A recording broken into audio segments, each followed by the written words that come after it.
Título 1. Capítulo cuarto. De las garantías de las libertades y derechos fundamentales. Artículo 53. 1. Los derechos y libertades reconocidos en el capítulo segundo del presente título vinculan a todos los poderes públicos. Solo por ley, que en todo caso deberá respetar su contenido esencial, podrá regularse el ejercicio de tales derechos y libertades, que se tutelarán de acuerdo con lo previsto en el artículo 161, 1A. 2. Cualquier ciudadano podrá recabar la tutela de las libertades y derechos reconocidos en el artículo 14 y la sección primera del capítulo segundo ante los tribunales ordinarios por un procedimiento basado en los principios de preferencia y sumariedad y, en su caso, a través del recurso de amparo ante el Tribunal Constitucional. Este último recurso será aplicable a la objeción de conciencia reconocida en el artículo 30. 3. El reconocimiento, el respeto y la protección de los principios reconocidos en el capítulo tercero informarán la legislación positiva, la práctica judicial y la actuación de los poderes públicos. Solo podrán ser alegados ante la jurisdicción ordinaria de acuerdo con lo que dispongan las leyes que los desarrollen. Artículo 54. Una ley orgánica regulará la institución del Defensor del Pueblo como alto comisionado de las Cortes Generales, designado por éstas para la defensa de los derechos comprendidos en este título, a cuyo efecto podrá supervisar la actividad de la Administración dando cuenta a las Cortes Generales. Capítulo quinto.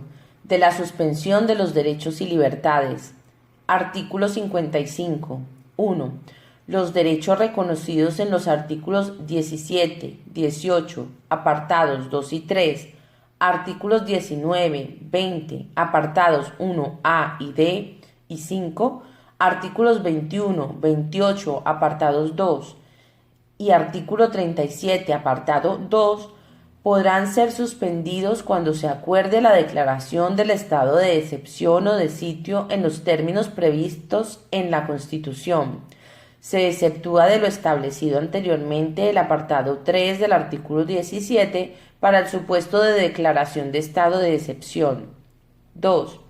Una ley orgánica podrá determinar la forma y los casos en los que de forma individual y con la necesaria intervención judicial y el adecuado control parlamentario, los derechos reconocidos en los artículos 17, apartado 2 y 18, apartados 2 y 3, pueden ser suspendidos para personas determinadas en relación con las investigaciones correspondientes a la actuación de bandas armadas o elementos terroristas.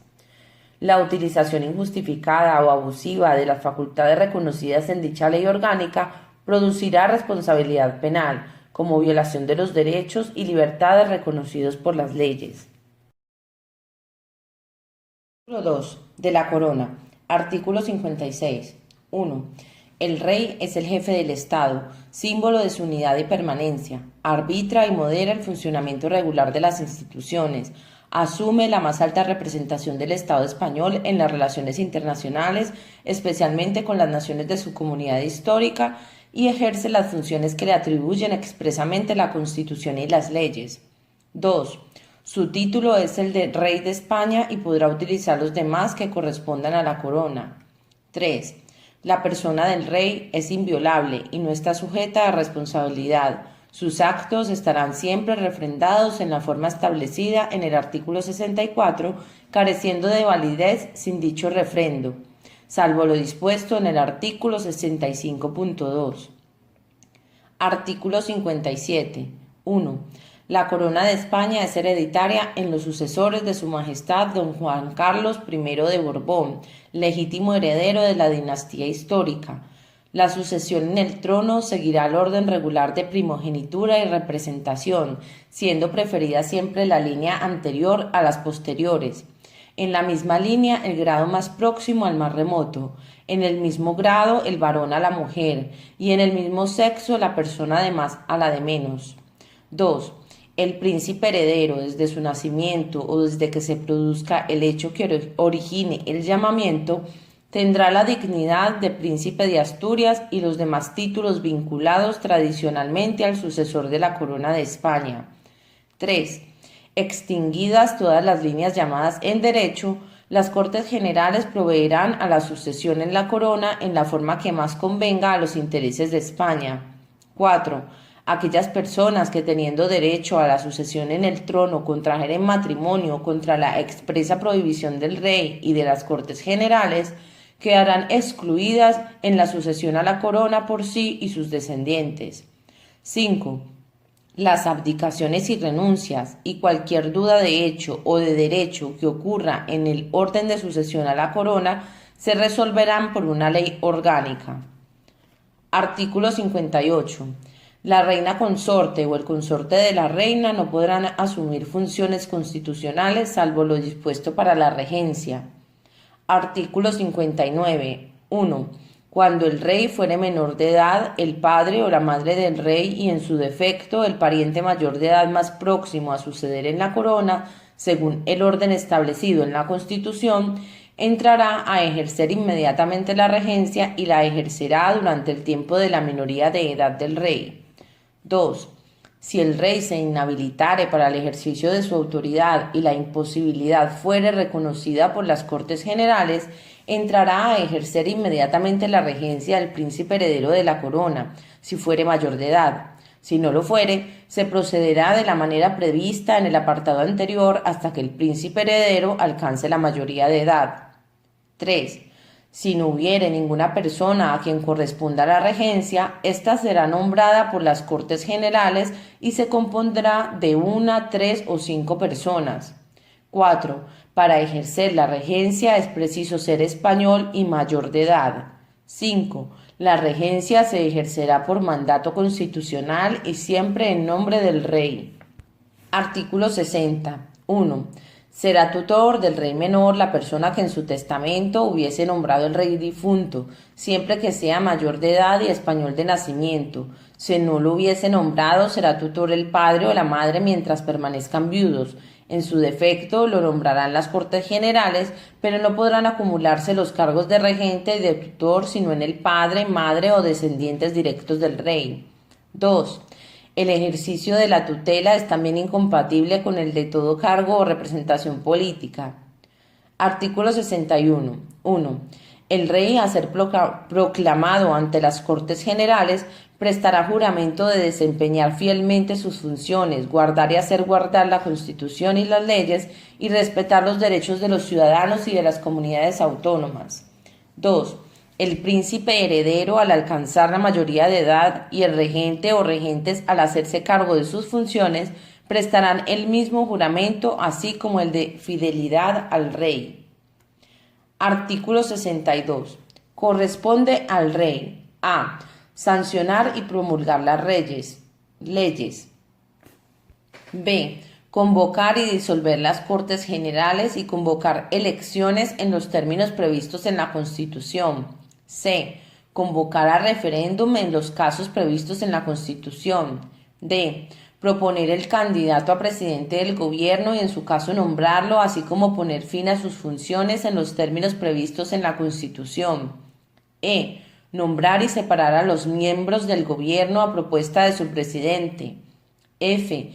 Expedir los decretos acordados en el Consejo de Ministros, conferir los empleos civiles y militares y conceder honores y distinciones con arreglo a las leyes. G. Ser informado de los asuntos de Estado y presidir a estos efectos las sesiones del Consejo de Ministros cuando lo estime oportuno a petición del presidente de gobierno. H. El mando supremo de las Fuerzas Armadas. I. Ejercer el derecho de gracia con arreglo a la ley, que no podrá autorizar indultos generales. J. El alto patronazgo de las reales academias. Artículo 63. 1. El rey acredita a los embajadores y otros representantes diplomáticos. Los representantes extranjeros en España están acreditados ante él. 2. Al rey corresponde manifestar el consentimiento del Estado para obligarse internacionalmente por medio de tratados de conformidad con la Constitución y las leyes. 3. Al rey corresponde, previa autorización de las Cortes Generales, declarar la guerra y hacer la paz. Artículo 64. 1. Los actos del rey serán refrendados por el presidente del gobierno y en su caso por los ministros competentes. La propuesta y el nombramiento del presidente del gobierno y la disolución prevista en el artículo 99 serán refrendados por el presidente del Congreso. 2. De los actos del rey serán responsables las personas que los refrenden. Artículo 65. 1. El rey recibe de los presupuestos del Estado una cantidad global para la del sostenimiento de su familia y casa y distribuye libremente la misma. 2. El rey nombra y releva libremente a los miembros civiles y militares de su casa. Artículo 3. De las Cortes Generales. Capítulo 1. De las Cámaras. Artículo 66. 1. Las Cortes Generales representan al pueblo español y están formadas por el Congreso de los Diputados y el Senado. 2. Las Cortes Generales ejercen la potestad legislativa del Estado, aprueban sus presupuestos, controlan la acción del gobierno y tienen las demás competencias que les atribuye la Constitución. 3. Las Cortes Generales son inviolables. Artículo 67. 1. Nadie podrá ser miembro de las dos cámaras simultáneamente ni acumular el acta de una asamblea de una comunidad autónoma con la de diputado al Congreso. 2. Los miembros de las Cortes Generales no estarán ligados por mandato imperativo. 3. Las reuniones de parlamentarios que se celebren sin convocatoria reglamentaria no vincularán a las cámaras y no podrán ejercer sus funciones ni ostentar sus privilegios. Artículo 68. 1. El Congreso se compone de un mínimo de 300 y un máximo de 400 diputados, elegidos por sufragio universal, libre, igual, directo y secreto en los términos que establezca la ley. 2. La circunscripción electoral es la provincia. Las poblaciones de Ceuta y Melilla estarán representadas cada una de ellas por un diputado. La ley distribuirá el número total de diputados, asignando una representación mínima inicial a cada circunscripción y distribuyendo los demás en proporción a la población. 3. La elección se verificará en cada circunscripción atendiendo a criterios de representación proporcional. 4. El Congreso es elegido por 4 años. El mandato de los diputados termina 4 años después de su elección o el día de la disolución de la Cámara. 5. Son electores y elegibles todos los españoles que estén en su pleno uso de sus derechos políticos. En pleno uso de sus derechos políticos. La ley reconocerá y el Estado facilitará el ejercicio del derecho de sufragio a los españoles que se encuentren fuera del territorio de España. 6. Las elecciones tendrán lugar entre los 30 días y 60 días desde la terminación del mandato. El Congreso electo deberá ser convocado dentro de los 25 días siguientes a la celebración de las elecciones. Artículo 69. 1. El Senado es la Cámara de Representación Territorial. 2. En cada provincia se elegirán 4 senadores, por sufragio universal, libre, igual, directo y secreto, por los votantes de cada una de ellas, en los términos que señale una ley orgánica. 3. En las provincias insulares, cada isla o agrupación de ellas, con cabildo o consejo insular, constituirá una circunscripción a efectos de elección de senadores, correspondiendo 3 a cada una de las islas mayores, Gran Canaria, Mallorca y Tenerife, y 1 a cada una de las siguientes islas o agrupaciones: Ibiza, Formentera, Menorca, Fuerteventura, Gomera, Hierro, Lanzarote y La Palma. 4.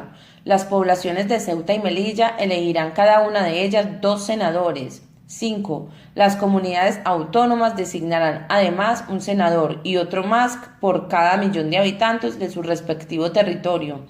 La designación corresponderá a la Asamblea Legislativa o en su defecto al órgano colegiado superior de la comunidad autónoma, de acuerdo con lo que establezcan los estatutos, que asegurarán en todo caso la adecuada representación proporcional. 6.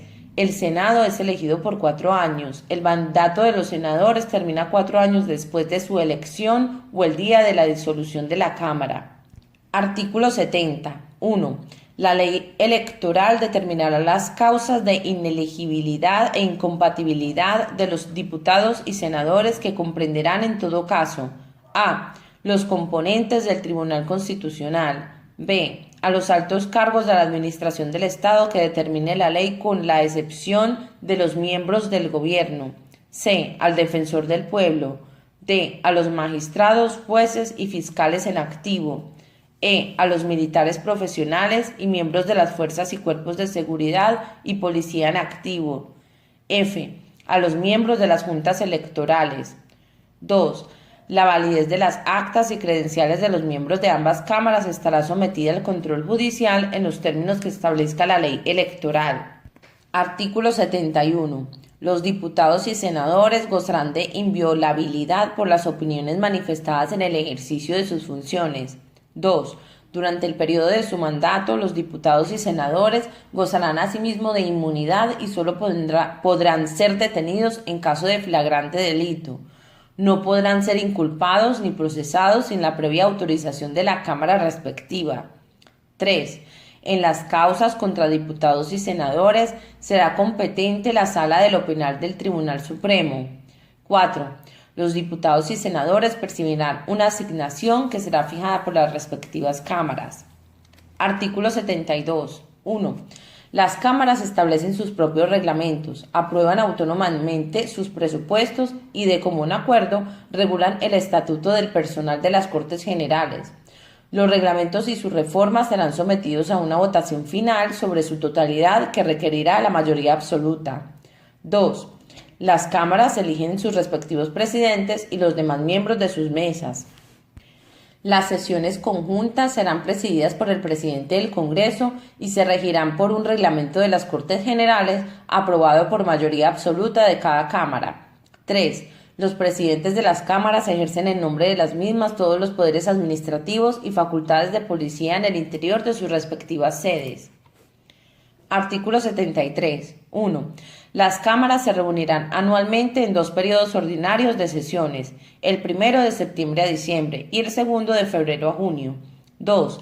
Las cámaras podrán reunirse en sesiones extraordinarias a petición del Gobierno, de la Diputación Permanente o de la mayoría absoluta de los miembros de cualquiera de las cámaras.